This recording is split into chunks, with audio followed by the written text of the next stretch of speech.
Hey folks, welcome back to the channel, and in this video we're going to wind the clock back a little bit and talk about what this channel is all about, what my approach to healing is. Here's a reminder of how I used to look.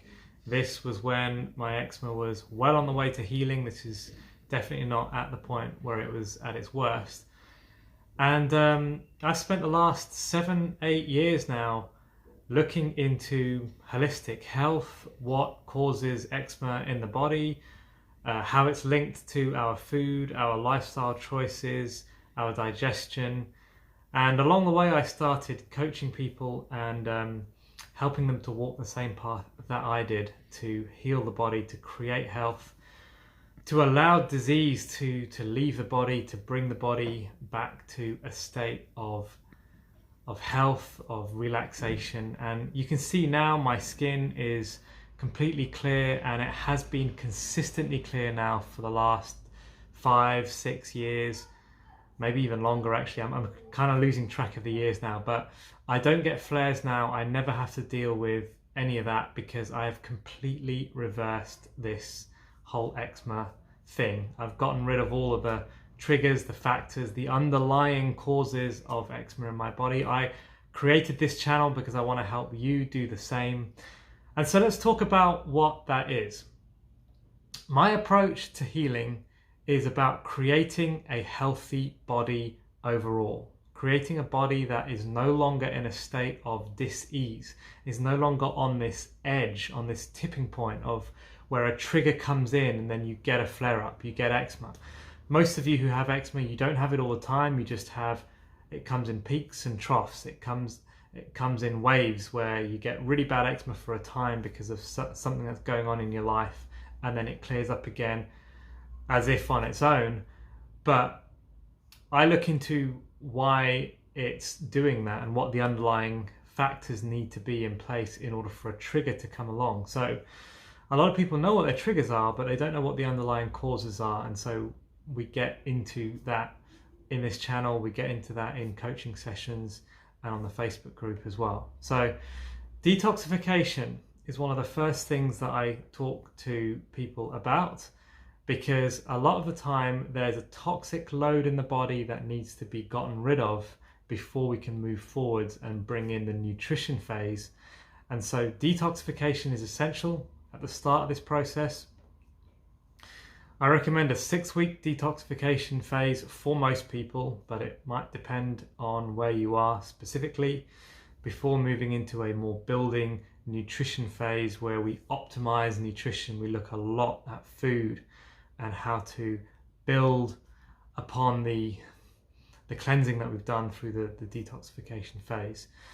And we also look at sustainability, how to make this something that you can do long term, because a lot of people know how to detox for 2 weeks, but then allowing that forwards into their daily life, how do you keep detoxifying? How do you stay on top of all of this toxic load that's around us in this world, and so many things that we read about that we should be avoiding, so many different things that we could be breathing in, there's viruses around, there's infections around. How do we know what to do? Well, that's what the sustainability thing is all about. It's about how to maintain your detoxification long-term, daily detox, and how to maintain your nutrition long-term, daily nutrition, how to get those working really, really well together so that your underlying factors of eczema will no longer be there.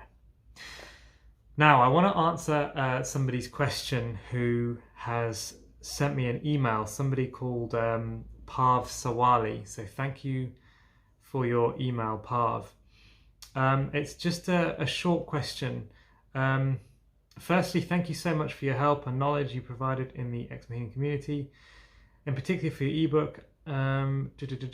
Thank you very much, first of all, Parv, for your very kind words here. I'm so glad that you found the guide helpful and that you've been making some progress, and I really look forward to receiving those before and after pictures as well.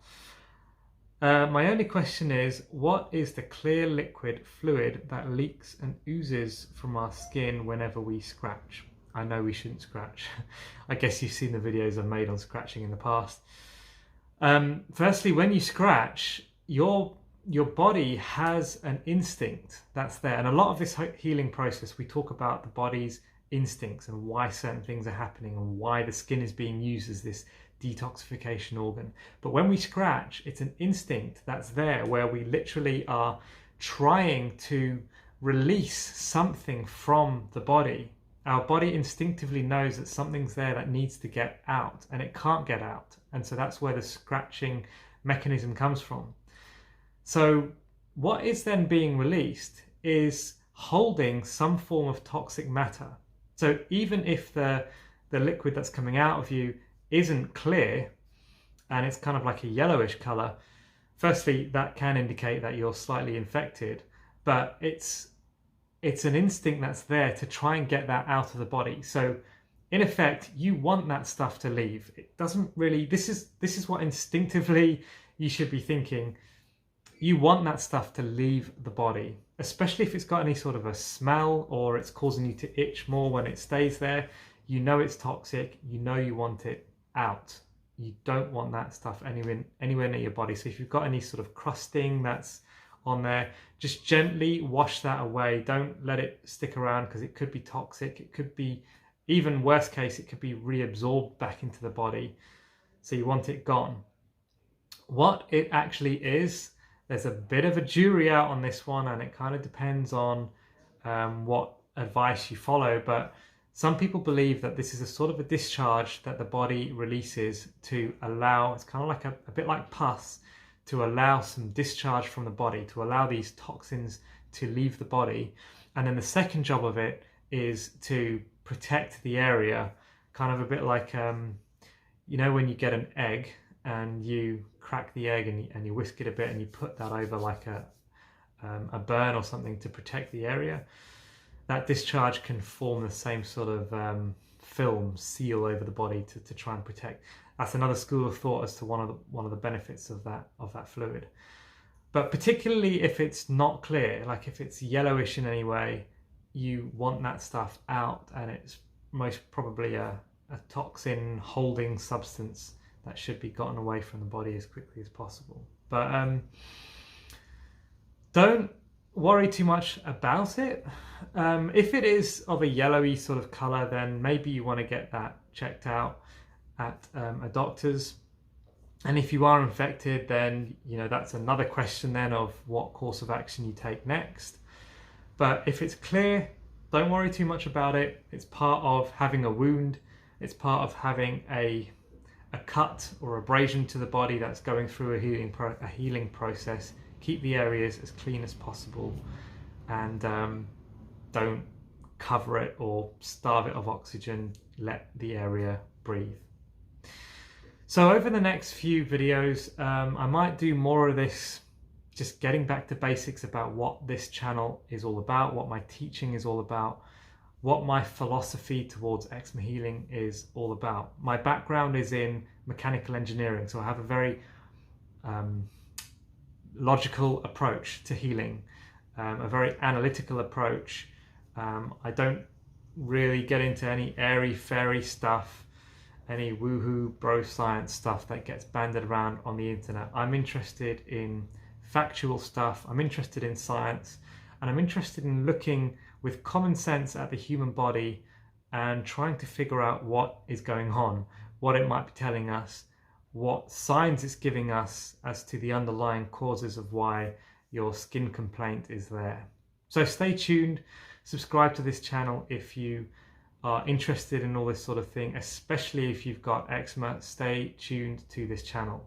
Please subscribe and hit the notification bell, because the videos that are uploaded here will be, at least in a small way, useful to your healing journey. Thanks for watching. You're free to go. I will see you in the next video.